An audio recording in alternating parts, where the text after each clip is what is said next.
The following is an exclusive presentation of the Carolina Panthers and the National Football League. On this special episode of the Panthers Huddle, getting some new cats with that dog in them, meet some of the newest Panthers now calling the Queen City home. And a visit from Panthers legend Luke Kuechly. He's here to break down the Panthers' offseason moves and 2024 draft class. Plus, an exclusive interview with Dan Morgan after leading his first draft as the Carolina Panthers GM. Hello and welcome inside the Panthers Huddle. I'm Kristen Balboni. The 2024 draft is now behind us, and the rookies are just getting settled in as Phase 2 of offseason workouts began this week. But first, the Panthers had some heavy lifting to do in free agency this offseason. The heaviest lift, no pun intended, started on the offensive line. The process of rebuilding began up front with the free agent signings of two coveted guards. At 6'6" and 330 pounds, former Miami Dolphin Robert Hunt will help shore up the Panthers' offensive line. And according to Pro Football Focus, Hunt led the league with the fewest sacks and pressures allowed by a guard last season. Well, of course, they believe in me. They brought me here, so I'm here to try to help win games. Damian Lewis, a former Seahawk guard who previously played under Coach Canales, was signed shortly after that. Lewis has been reliable in Seattle, playing in 96% of available snaps over the last two seasons. And he is excited about the prospect of blocking for QB Bryce Young. I'm excited for him, just blocking for him. So I can't wait to get out there and protect him. We score 40 points a game. The Panthers also brought in former Packers offensive tackle Yosh Nijman for added depth. And after strengthening the armor for quarterback Bryce Young, it was time to add some weapons. Carolina made a big splash by going out and trading with Pittsburgh for wide receiver Deontay Johnson. Johnson's been a route-running machine for the Steelers, leading the league in average separation from a defender since 2020. And he's also waiting with anticipation to play with Bryce. Like I said, this year's a new year, and I'm excited to be here to help him grow as a player, as a quarterback, be the leader on the team. And I'm going to make sure I do everything I can to make sure he's prepared. On defense, the Panthers signed former Broncos linebacker Josie Jewell and former Rams safeties Jordan Fuller and Nick Scott, all three having played at one point for defensive coordinator Ejiro Evero. Free agent corner Dane Jackson also signed. Jackson was drafted by the Bills when Panthers GM Dan Morgan worked in Buffalo's front office. And on the D-line, the Panthers signed former Detroit Lion A'Shawn Robinson. Robinson adds a massive amount of size and depth alongside Pro Bowler Derek Brown. They'll look to enforce their will on opposing offenses this fall, and Robinson cannot wait. I'm very excited. You see their game, and then you actually play next to them. Mm-hmm. It's like, oh yeah, I see how we can, you know what I'm saying? We can pull and everything, rope everything together to be even better. Some former Gamecock edge rushers leading the Panthers' revamp up front on D, including DJ Wanham. And you might remember him from last season when he scored a touchdown against the Panthers here at Bank of America Stadium on a scoop and score as a member of the Minnesota Vikings. I know they really wanted me here, and I could feel it and I could tell, and it just felt right. So I decided to go ahead and sign, man. Veteran star edge rusher Jadeveon Clowney, also now a Carolina Panther. Clowney had a career-high 9.5 sacks with the Ravens last season. And while the first overall pick from the 2014 draft and former South Carolina star has had a stellar NFL career already, this will be his first chance to play in the NFL for his hometown team. Been a long time coming. Year 11, coming back home, it's going to be exciting. I can't believe I'm going home to play. It's like we're going somewhere very, very familiar with everything and all the area. And just being home in front of my hometown and just being able to do my thing, it's going to be fun. When I grew up, they had Steve Smith, Jake DeLong, Julius Peppers, Mike Venter, Musa Muhammad, that group right there. I grew up watching them guys when I was younger, and I was a fan of the Carolina Panthers because growing up, only two teams played on TV. It was Carolina and Atlanta. And we really picked up Carolina game because we was in Rock Hill all the time. So I grew up watching the Panthers all my life. And we back in the Carolinas, baby. Overall, the Panthers signed 11 outside players through free agency, but Carolina also brought back some familiar faces. DB Derek Brown earned a new contract after that record-breaking 2023 season. Troy Hill, Raheem Blackshear, and Sam Franklin are also coming back, as is long snapper J.J. Jansen, returning for his franchise record 16th season with the Carolina Panthers. After the break, meet the rookies from this year's draft class, and Luke Kuechly joins us in studio.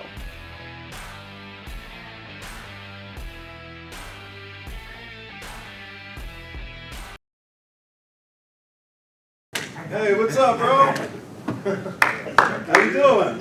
What's up? Hey, we're gonna draft you right here. What's going on? We just traded up to get you. For sure. Let's go. You ready? Yes, Lord. Let's do it. Most definitely. We're excited, man. Hey, you didn't have to go tell the whole world we're gonna do it though the other day. We appreciate it. Hey, I was just saying, man. All right, we're gonna call it in, man. Most definitely. Enjoy it. Oh, yeah. Let's go!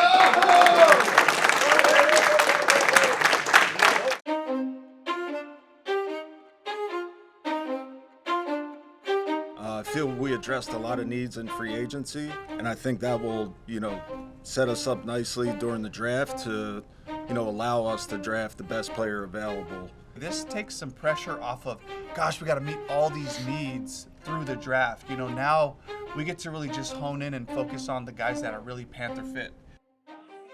Guys, let's welcome the Carolina Panthers to the first round. Hey! They just traded up from the first pick of tomorrow night's draft. The Buffalo Bills have traded the 32nd pick to the Carolina Panthers.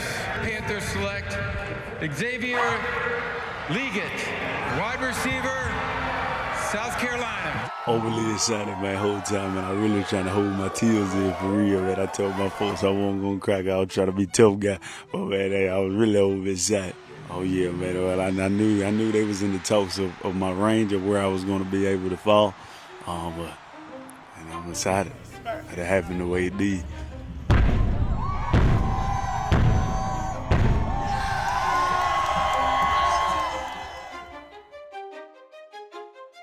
All right, so Carolina's moving around the draft board. They moved down from 39 to 52 in a trade with the Rams. With the 46th pick in the 2024 NFL Draft, the Carolina Panthers select Jonathan Brooks, running back, Texas. That's a type of guy you want in your locker room, in particular at the running back spot. I played football my whole life, and I know that you got to have that dog in you. Truthfully, I just can't wait to be in Charlotte. The Carolina Panthers select Trevin Wallace, linebacker, Kentucky. I'll make Derek Brown, and just getting to know him, having that play in front of you, like, come on, I'm determined to get to the ball carrier, like, no matter, like, what it is. If the play go on for, like, 12 seconds, I'm still going to determine to get to the ball player. Guten Tag, Detroit from Germany. With the 101st pick in the 2024 NFL Draft, the Carolina Panthers select Jatavian Sanders, tight end, Texas. Keep pounding. Have you watched Bryce? What's your familiarity? What are your thoughts on him as a QB? Well, I know he beat us at our home stadium, so that says a lot about him already. I know what type of quarterback he is, what type of guy he is. He's a true leader. Someone I would want as my quarterback, and someone throwing me touchdowns. All right, we are joined now in studio by Panthers legend Luke Kuechly. We are going to be talking everything offseason, free agency, draft, the works. So thank you so much for being here. It's great to be here. All right, let's start with the most recent, the draft. Xavier Leggett, Panthers trade up to 32. I want to know what you thought of the move, and then also what he can bring to this offense. Well, I think the most exciting thing right now is you saw how excited he was in his press conference. I think he's just fun. He's smiling. He's filled with so much happiness. It makes me happy that he enjoys playing the game of football and he enjoys being here, and he's so excited to be part of the Panthers. And obviously the on-field stuff speaks for itself. I think he's big, he's long, he can run, but he plays big. And I think that's something that doesn't always translate. You get a guy that's big, he can jump, he's got all the tools, but does he play big? And last year, that's what we saw, is guys challenging him at the ball, him going up, high pointing, bringing the ball down. And I think he does a great job creating layers in the defense. He can stretch the field, he can get down the field. It opens up windows for Adam Thielen, Deontay Johnson, guy that we picked up this offseason. So hopefully it'll give a little bit of creativity in the offense with a guy that's able to go deep. He can run intermediate routes, and he's a difficult guy to get on the ground once you get the ball in his hands. Yes, he is, and we got to talk to him when he came in after he was drafted, and he said his mindset is my ball or nobody's, which I figure you got to like that. Yeah, Bryce has got to love that too. It's just throw it up and let him go get it. Absolutely, absolutely. That's why they drafted him. When you look at this offense overall, we talked about Xavier Legette. We also see Panthers drafting a running back, a tight end. We see some big moves in the offseason, the guards, big guys, and the trade for Deontay Johnson. Where do you think this offense is right now? I think you start it and you build it up front, right? And you look at your two tackles, right? Taylor Moton, that speaks for itself.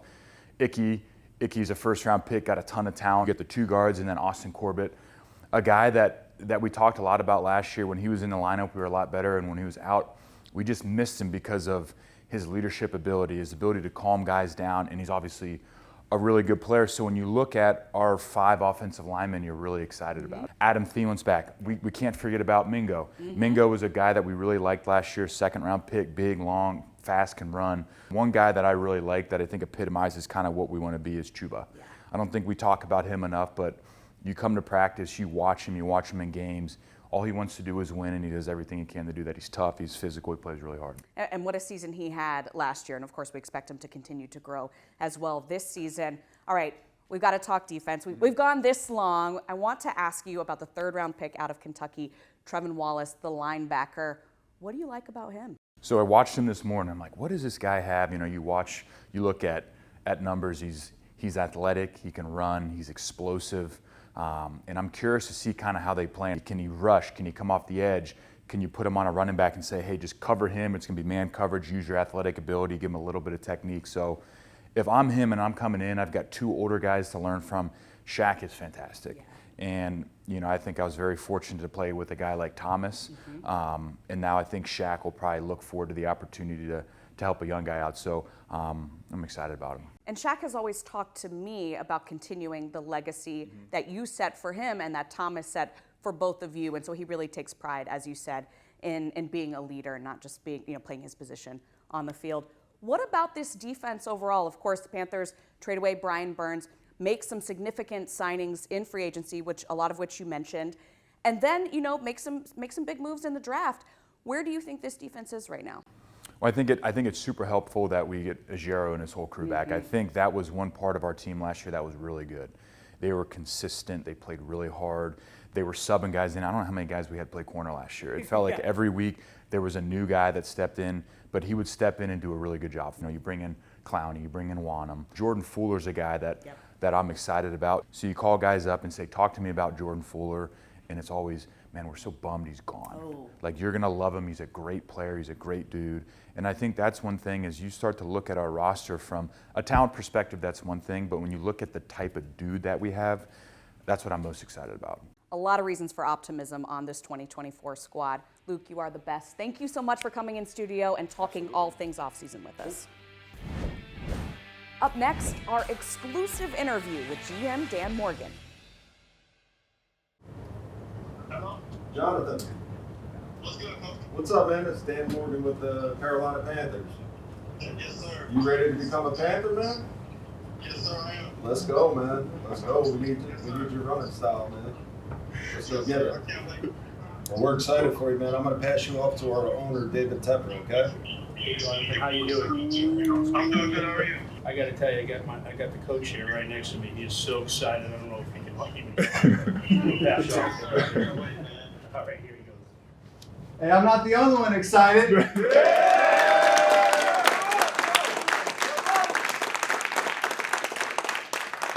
Hey, we've been building this thing a sort of way, okay? We like to run the ball around here, and it opens up a lot of stuff. We're so excited, Jonathan. You really impressed us when you came in here.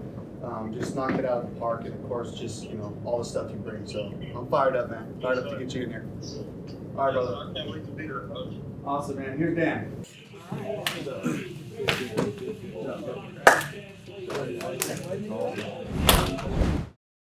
I am here right now with the man of the hour, Panthers GM Dan Morgan. Congratulations on your first draft.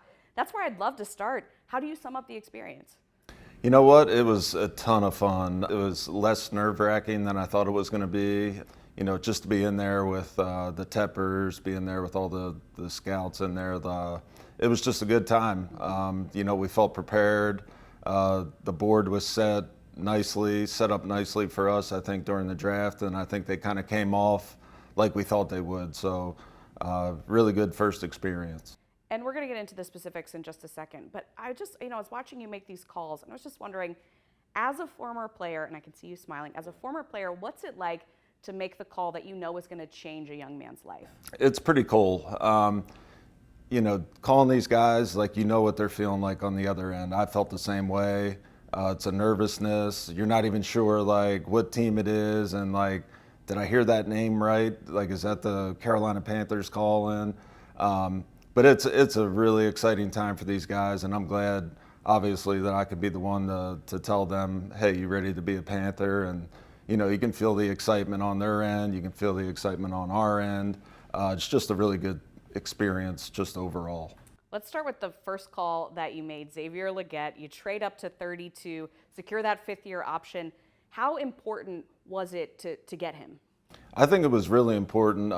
You know, Xavier was a guy that we targeted the whole time. We spent a lot of time with him throughout the process. He was here on a 30 visit. We talked to him at the combine, went down to his pro day. He had a bunch of people down at his pro day, so we got to talk to him down there. So we spent a lot of time, got to see him, you know, perform a bunch, and he just killed it. The whole spring was just really good for him. And just to be around him, like, you can feel the energy, you can feel the love for the game, and that's kind of why we fell in love with him. I want to ask you also about Jonathan Brooks. I tell you what, I was watching his highlights the other day, and I was like, oh my goodness. So what kind of impact can he have for this offense once he's healthy? Yeah, so obviously he's coming off a torn ACL that he tore it in November, but he's progressing really well. I think he should be ready right around training camp, and then, you know, hopefully early in the season we can get him going. But we're really excited about him. You know, he was a guy that was projected to go a lot higher than where he was. So to be able to get him where we got him, we were really excited about that. He just brings that smooth, really smooth running style, kind of weaving style. He's got really good vision, really good patience. He can run. He can break tackles with his contact balance. So we're just super excited to have him. You have made some huge changes and improvements to this offense, free agency and the draft. How confident are you feeling about the pieces you put in place around Bryce Young? Yeah, I think you always feel confident. You know, hopefully you feel confident in your evaluations as you go through this. But, you know, I think we did a good job, you know, me and my staff, of, you know, surrounding Bryce with some more weapons, getting him some protection up front with our, you know, free agent guards that we signed. So right now, you know, I think everybody in the league feels good about their roster. Yeah. Now it's about putting the work in. All of us still putting the work in. The coaches developing these guys and putting them in the right position to succeed. And then on the other side of the ball, you know, we have talked in the past about the big moves you've made on free agency. You've also got Derek Brown locked up. How did the guys you drafted slot into this defense? Yeah, you know, the guys that obviously we drafted, to get Derek done, first of all, it was huge for us. The way he plays every day, the way that he, you know, presents himself out on the field, he runs to the ball like it's game day every single day. So to get him locked up, that was huge. On the defensive side, you know, just adding some pieces there. I wish we could have added a little more in the draft, but, you know, the guys that we got, you know, I think we're happy with them, and I think they'll be able to contribute year one, you know, if not definitely year two. So we're excited about that. And as we know, a GM and a front office's work is never done. So hopefully you got a little bit of rest, but now where do you focus your attention going forward? Yeah, so I think the pretty cool thing, you know, about us right now, we don't want this to be every year, but we're first on the waiver wire transaction. So anybody that gets cut, we're going to have first dibs to be able to claim them. So, you know, I think we'll be aggressive there. I think if the right opportunity presented itself, the right player presented themselves, that, you know, we'd have the opportunity to claim them. And, get them on our roster. And then, I think it's just always about, looking every single day at the waiver wire, who gets cut. Once the season starts, same thing. Guys are going to get cut. So we're going to be continuously looking to improve the roster in whatever avenue we can. Dan, thank you so much for making the time to come in here and talk to us, and congratulations on a great first draft. Anytime. Thanks for having me. This exclusive presentation of the Carolina Panthers Television Network is brought to you in part by Bank of America, official bank of the Carolina Panthers. For me, just my first practice as a head coach, this is just fun for me because the first team I coached was at my alma mater, Carson High School, black and blue. And we had the blue jerseys. That was our, we're out in the blue jerseys, and it's just kind of like a, pinch yourself kind of moment. Surreal for sure, but again, to do it with some guys that I have familiarity with. Saw a lot of proud big brother, looks from some of the guys, and then to be able to be out there with Ajero and the defensive guys and bringing this whole thing together, certainly a really cool day for me. I was honestly really excited to hear the specifics, because sometimes you see stuff on tape like, oh, it's cool that worked. Like, I wonder what they told him. I wonder what what the thought process was. And then already now even seeing some plays on tape, I was like, I remember that play. That makes sense now. How how this happened, how it played out. So I'm excited, and then being able to talk to him, it's been great being great working with him, continuing to build this relationship, new ideas, new energy, new people. So right now the mission is just for all of that to come together, us to be on the same page, and then focus that so that we can turn to winning football. Dave, he was cool. To be honest, at first I didn't know he was the head coach when I went out to dinner with him. But I'm like, because he was just talking like this, his energy he brings, and then after the dinner, I'm like, somebody told me he was the head coach. I'm like, I was so surprised, but other than that, I love his energy. So I'm excited to play for him. Well, that is going to do it for us on this episode of The Huddle, but be on the lookout in the next few weeks for the NFL schedule release. We also want to let you know that The Huddle will be back June 16th for our mini camp special. Thanks again for watching, and keep pounding. You've been watching the Panthers Huddle, a copyrighted presentation of the Carolina Panthers and the NFL.